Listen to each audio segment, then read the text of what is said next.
ಯೇಸುವಿಗೆ ಸ್ತೋತ್ರ. ಇಂದು 6 ಫೆಬ್ರವರಿ 2026. ಎಲ್ಲ ಪ್ರಿಯರಿಗೂ ಶುಭೋದಯ. ಈ ದಿನದ ಧ್ಯಾನ ಭಾಗ ಪೇತ್ರನು ಬರೆದ 2ನೇ ಪತ್ರಿಕೆ 3ನೇ ಅಧ್ಯಾಯದ 10ನೇ ವಾಕ್ಯ. ಕರ್ತನು ಬರುವ ದಿನವು ಕಳ್ಳನು ಬರುವಂತೆ ಬರುತ್ತದೆ. ಆ ದಿನದಲ್ಲಿ ಆಕಾಶಮಂಡಲವು ಮಹಾಘೋಷದಿಂದ ಇಲ್ಲದೆ ಹೋಗುವುದು.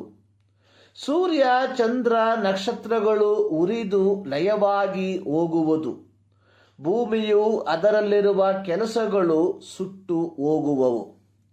ಮತ್ತಾಯನು ಬರೆದ ಸುವಾರ್ತೆ 24ನೇ ಅಧ್ಯಾಯದ 42ರಿಂದ 44 ವಾಕ್ಯಗಳಲ್ಲಿ ಯೇಸು ಕ್ರಿಸ್ತನು ತಾನೇ ಹೇಳಿರುವಂಥದ್ದು.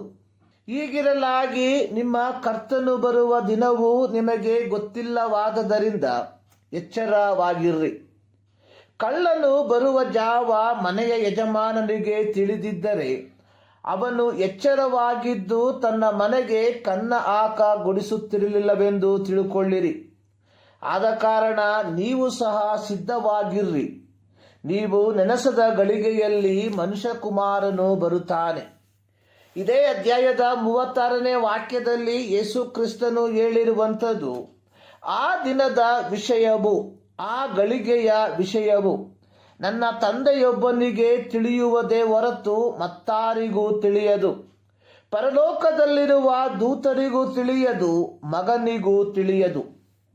ದೇವರಾತ್ಮನು ಸಾರ್ದೀಸಿನ ಸಭೆಗೆ ಯೋಹಾನನ ಮೂಲಕವಾಗಿ ತಿಳಿಸಿರುವಂಥದ್ದು, ನೀನು ಹೊಂದಿದ ಉಪದೇಶವನ್ನು, ಅದನ್ನು ಕೇಳಿದ ರೀತಿಯನ್ನು ನೆನಪಿಗೆ ತಂದುಕೊಂಡು ಅದನ್ನು ಕಾಪಾಡಿಕೊ ಮತ್ತು ದೇವರ ಕಡೆಗೆ ತಿರುಗಿಕೊ. ನೀನು ಎಚ್ಚರವಾಗಿಲ್ಲದಿದ್ದರೆ ಕಳ್ಳನು ಬರುವಂತೆ ಬರುವೆನು. ನಾನು ಯಾವ ಗಳಿಗೆಯಲ್ಲಿ ನಿನ್ನ ಮೇಲೆ ಬರುವೆನೋ ಅದು ನಿನಗೆ ತಿಳಿಯುವುದೇ ಇಲ್ಲ. ಪ್ರಕಟಣೆ ಪುಸ್ತಕ 3ನೇ ಅಧ್ಯಾಯದ 3ನೇ ವಾಕ್ಯ.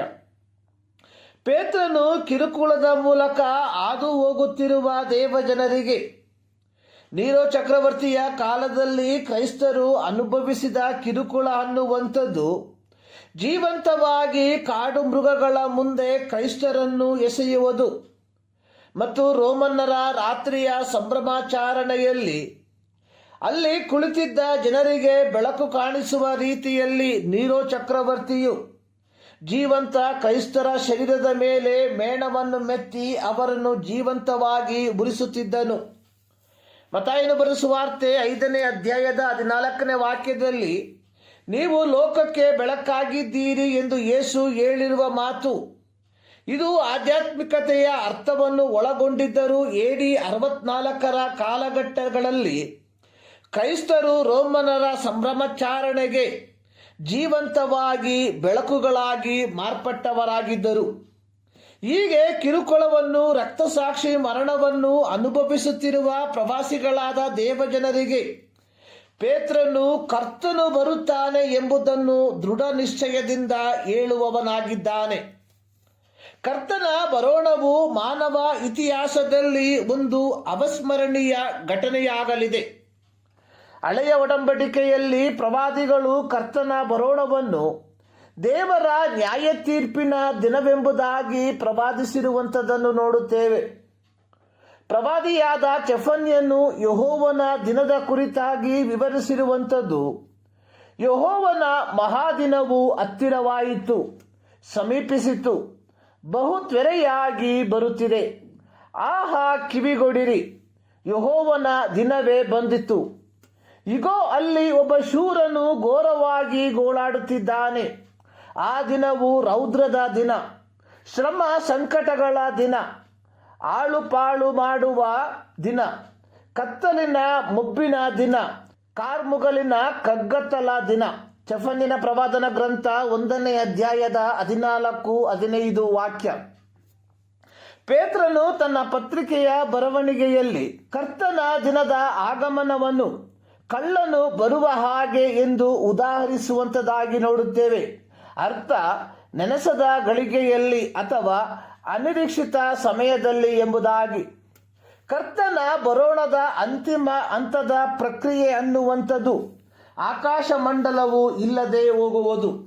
ಪ್ರಕಟಣೆ ಪುಸ್ತಕ 20ನೇ ಅಧ್ಯಾಯದ 11ನೇ ವಾಕ್ಯದ 2ನೇ ಭಾಗದಲ್ಲಿ ಬರೆದಿರುವಂಥದ್ದು, ಆತನೆದುರಿನಿಂದ ಭೂಮಿ ಆಕಾಶಗಳು ಓಡಿ ಹೋಗಿ ಇನ್ನೂ ಕಾಣಿಸದೆ ಆಗಾದವು.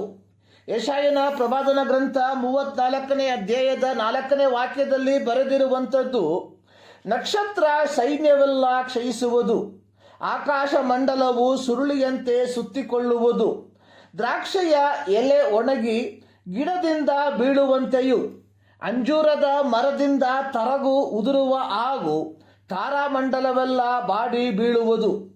ಭೌತಿಕ ಲೋಕದಲ್ಲಿ ಕಾಣಸಿಗುವ ಎಲ್ಲವನ್ನು ದೇವರು ದಹಿಸಿ ಬಿಡುವನು. ತರುವಾಯ ಪ್ರಕಟಣೆ ಪುಸ್ತಕ 21ನೇ ಅಧ್ಯಾಯಕ್ಕೆ ಬರುವಾಗ ಅಲ್ಲಿ ನಾವು ಕಾಣುವಂಥದ್ದು ನೂತನ ಆಕಾಶ ಮಂಡಲವನ್ನು, ನೂತನ ಭೂಮಂಡಲವನ್ನು ಕಂಡೆನು. ಮೊದಲಿದ್ದ ಆಕಾಶ ಮಂಡಲವು, ಮೊದಲಿದ್ದ ಭೂಮಂಡಲವು ಇಲ್ಲದೆ ಹೋದವು. ಪ್ರೀತಿಯ ದೇವಜನರೇ, ಮನುಷ್ಯರಲ್ಲಿ 2 ವಿಷಯಗಳು ಊಹಿಸಲು ಅನಿಶ್ಚಿತವಾಗಿದೆ. 1 ನಮ್ಮ ಮರಣ, 2 ಕರ್ತನ ಬರೋಣ. ಹೀಗಿರಲಾಗಿ ಯೇಸು ಕ್ರಿಸ್ತನನ್ನು ಕರ್ತನು ಒಡೆಯನು ಎಂದು ನಂಬಿರುವ ಪ್ರತಿಯೊಬ್ಬರು ತಮ್ಮ ದೈನಂದಿನ ಜೀವಿತದಲ್ಲಿ ಸಿದ್ಧತೆಯುಳ್ಳವರಾಗಿ ಜೀವಿಸಬೇಕಾಗಿರುವಂಥದ್ದು ಅವಶ್ಯವಾಗಿದೆ. ಕೆಲವು ಪಂಗಡಗಳು ಅನುಷ್ಠಾನಪಡಿಸಿಕೊಂಡಿರುವ ಯಾವ ಧಾರ್ಮಿಕ ವಿಧಿವಿಧಾನಗಳು ಸಹ ನಮ್ಮ ಮರಣಾನಂತರದಲ್ಲಿ ನಮ್ಮನ್ನು ನಿತ್ಯತ್ವಕ್ಕೆ ಕೊಂಡೊಯ್ಯಲಾಗದು. ಹಾಗೆಯೇ ಕೆಲವು ಸಮೃದ್ಧಿ ಸುವಾರ್ಥ ಪಂಗಡದವರು ಬೋಧಿಸುವ ರೀತಿಯಲ್ಲಿ ದೇವರ ಸೇವೆಗೆ ಆರ್ಥಿಕ ಸಹಾಯವನ್ನು ಕೊಡುವುದರ ಮೂಲಕವೂ ನಾವು ನಿತ್ಯತ್ವವನ್ನು ಪ್ರವೇಶಿಸಲು ಸಾಧ್ಯವಿಲ್ಲ. ಸಾಧ್ಯವಿರುವಂತಹ ಏಕೈಕ ಮಾರ್ಗ ಜೀವಿತ ವಿಶುದ್ಧಿಯನ್ನು ಪಾಲಿಸುತ್ತಾ ನಮ್ಮ ದೈನಂದಿನ ಜೀವಿತವನ್ನು ಜೀವಿಸುವಂಥದ್ದಾಗಿದೆ. ಈ ಮುಂಜಾನೆಯಲ್ಲಿ ಸರ್ವಶಕ್ತನಾದ ದೇವರು ಈ ಅಧ್ಯಯನದ ಮೂಲಕ ನಿಮ್ಮನ್ನು ಧಾರಾಳವಾಗಿ ಆಶೀರ್ವದಿಸಲಿ.